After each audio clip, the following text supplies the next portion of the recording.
Hey everyone, welcome back to the channel. Just want to give everybody an update on the Silverado transmission overheating issue. It seems like it's a pretty common problem because the amount of views that I've gotten on this video in a short amount of time has been substantial. So I want to share some information with you today that I received about the transmissions in these trucks. So one of the things that General Motors has done, and they just did this probably about a week ago, is what my service advisor told me, is they have updated the bypass valve on the transmission. So apparently General Motors knows that they do have a problem, and from the looks of it, a lot of the stuff that I'm seeing that you guys are posting or sending messages or whatnot very much reiterates that. So I'm seeing some of the guys posting on here that their transmissions are running around, say, about 250 260 degrees, which that's not normal. And so I was up there at the Chevy dealership today getting this one worked on. Nothing major, just an oil change and tire rotation. I was going to climb up under the truck, but we don't feel the need to, so we'll just talk about it. So General Motors has recently issued a service bulletin within the last week, which makes that valve open at about 140 degrees instead of somewhere right around 180, 190. So really what I think this means is that, number one, General Motors knows they have a problem. Number two, if you replace your transmission, or if you're having any overheating issues, or you want to preemptively do it, you either need to bypass the transmission bypass valve that was in my previous video, or you need to have it replaced if you have a transmission failure. Typically these transmissions, and I'll go ahead and get up under it, they suffer from torque converter failure, and usually torque converter failure is due to a number of different things. So number one, these transmissions, there's a lot of different failure points in them. Some of the internal pieces are bad about cracking. I'm trying to remember them off the top of my head. I've watched so many precision transmission videos. I probably should know it, but the main thing to worry about here on these transmissions is the torque converter going out. So this truck has actually had a torque converter put in it. About 70,000 miles.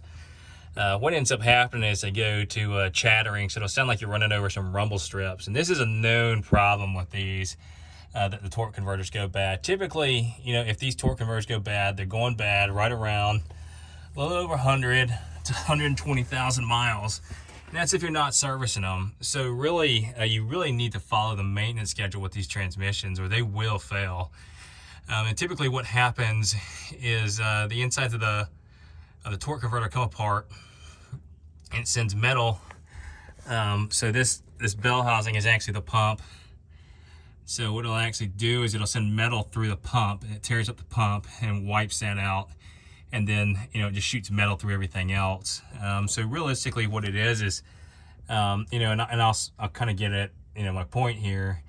That torque converter, it's not the best design. So if you are going to replace your transmission and you want your truck to last a long time, I recommend two things on these trucks. Number one, put a billet backed torque converter in it, of your choice, whatever that is.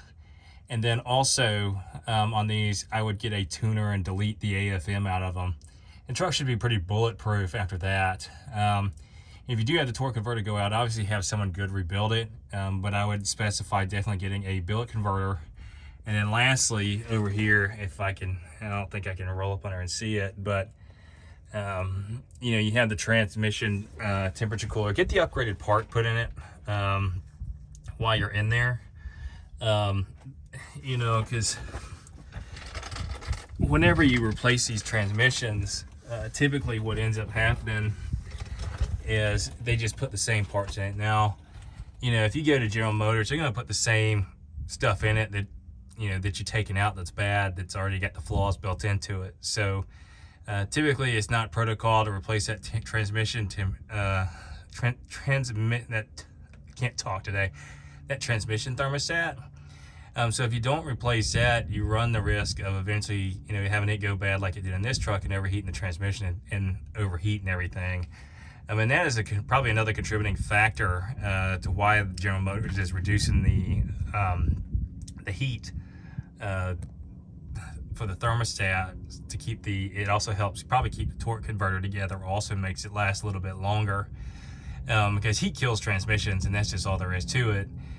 So, my recommendation, because there are a ton of these trucks out there, and, if you talk to me, I would never recommend anybody buy a 14 to 18, but if you already got one, the good thing about General Motors cars is that there's pretty much easy things to do to upgrade them, make them last a little bit longer. And those are really the three things that, if this were my personal truck, that's what I would do. Me personally, I'd probably bypass the transmission thermostat altogether. Number one, it'd probably be cheaper. The part itself with the lower temperature at 140 degrees, I think it's about 170, 180 bucks. And then I would get a tuner, delete the AFM out of it. And then, if you have the transmission eventually go out, I get a reputable shop to build it. And then also, put a billet back converter in there if you're planning on keeping the truck for a really, really long time. So this truck in itself has actually had a couple more issues since I made my last videos, but it's actually been pretty good so far. All in all, just to sum up, they have actually launched a newer part, a revised part for the transmission thermostat. So I recommend to change that thermostat out. Whether that's at like 50,000 miles or whether it's 100,000 miles or you're getting a new transmission, I would recommend that you change it out to the upgraded part model. It'll probably make your transmission last a lot longer. Number two, if your torque converter's buzzing or you had a major torque converter failure, that's what goes bad on these. It's rare that it's any of the other internal parts. There is one part in there, I believe it's like a sun shell or something like that, that's prone to cracking, which you would replace that with a rebuild anyways, typically, when you air check it. But I would recommend putting in a billet back converter if you're going for longevity in this transmission, and that should alleviate a lot of the problems associated with it. So I just wanted to give you all an update on that. I just saw that we're nearing close to 1,000 subscribers on the channel, which I thought is kind of crazy for a guy with just his iPhone that just makes informal videos. Next couple of videos I'll have up will probably be the 11,000 mile review of my 2021 AT4, and then just a brief update on this Silverado. And we'll continue to I'll make one more video of some of the other faults that have gone wrong with the white truck there, and bring y'all up to speed on that. So if y'all guys have any questions or anything, shoot them down there in the comments, and I appreciate it. Y'all have a great day.